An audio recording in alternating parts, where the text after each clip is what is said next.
Ready. Hey, I'm Debbie Gibson, and this is A-Sides. Cool. Okay.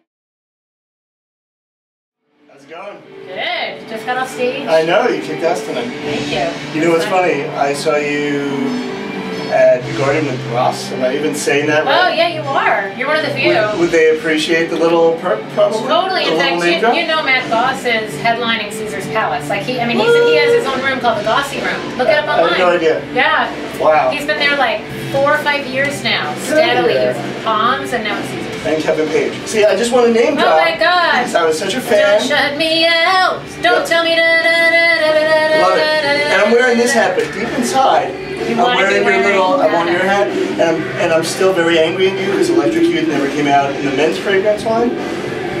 Well, now it kind of has, because Justin Bieber, I swear to God, he copped that Is it scent. that same scent? No, but he released it for girls too. Oh, okay. It was a girlfriend. Oh, is it like I think the Calvin Klein 1? Is that pretty much something. it? It's like for anybody who wants. I think so, yes. It's a little metro, so it makes sense.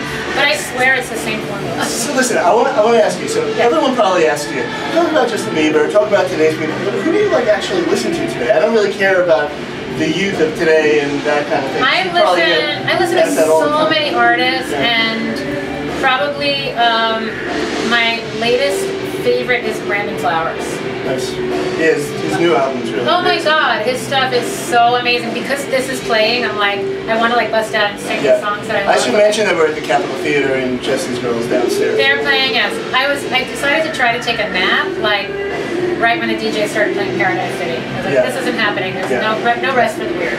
So let me ask you something. So the 80s, I think, get a really bad rap, and I know you extended along to the 90s and you're still contemporary and blah, blah, blah.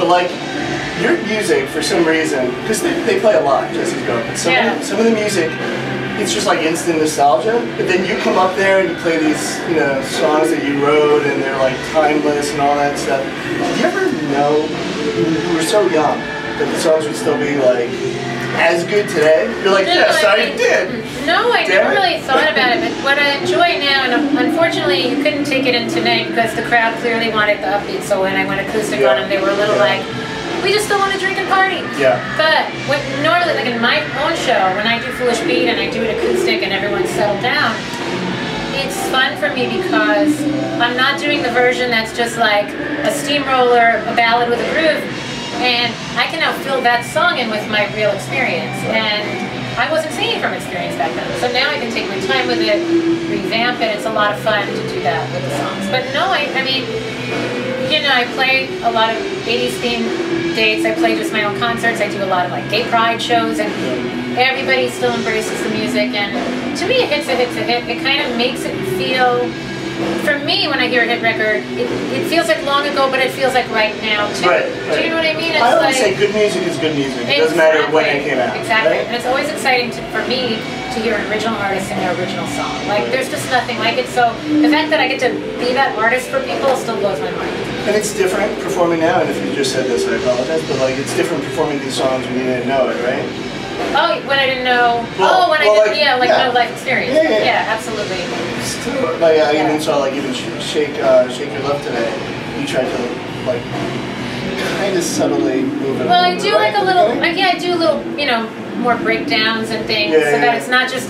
So everything is not doing this the whole time, so that it's done. I'm under a spell again. Just to give it. I mean, you're never gonna give Shake Your Love depth. But you can give it a little more. Listen, it still holds up. The music video, not so much. But you can give it a little more levity in the arrangement. Right. So I know that we don't have a million hours to talk, and the 14, 15, 16, whatever year old in me is just like, let's just talk for like 6 days. But I'm not going to do that. But talk to me about Broadway, talk to me about movies and stuff like that, and talk to me about like new material. Like, what's going on? Like, I know you released a single. Well, so where are we at? I'll give you the 401. So yes, I love doing Broadway, and it's funny. I feel like the theater lover in me, the little girl who always wanted to do theater. Once those roles started coming that every little girl wants to play, I had to play them all. So what might have been like a 2-year detour from pop music ended up being like 17 years. So, but it's like Chinese democracy all over again. You know I checked like everything off that list, so which is for me great.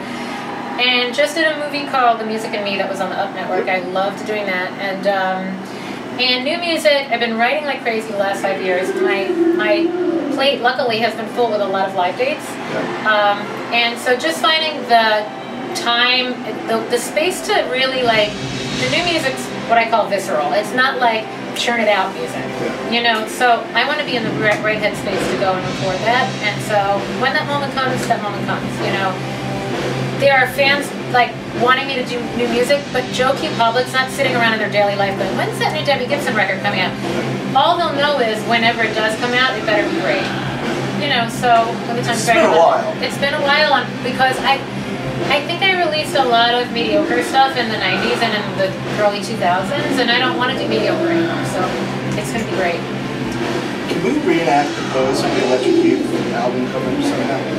I was just smiling, but I think you're thinking, how about we do the end of the video, which was this? Oh, that was it. Can I do it now? No, yeah, you do it. Now. Ready? 1, 2, 3. See that? You see that? Were your knees touching, turned in? No. Can we do it again? One more time. Knees touching, turned in. 1, 2, go. See? All right, we're gonna end that. So last question for you. Yeah. So I have a 6-month-old at home. Yeah. And if there's YouTube 15 years from now, and he's like, I don't want to listen to my father, and I'm like, hey, listen, I interviewed Debbie Gibson. You offer him some words of wisdom, because you're like, you know, quote-unquote child star that's actually totally level-headed, down to earth. I always say I have my meltdowns in private, not in public. Which is That's great. pretty much. But so say again. So I'm giving him advice, just life advice. Life advice, words of wisdom Listen to from your Debbie father. Gibson. I like it. I like it. No, I would say live authentically. It sounds very cliche, but it's true. Yeah, be real. Just keep it real, man. Keep it real.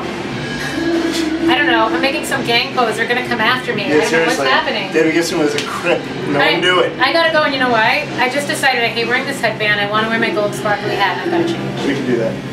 Well, I can't do that. You can. Thank you. Thank you. And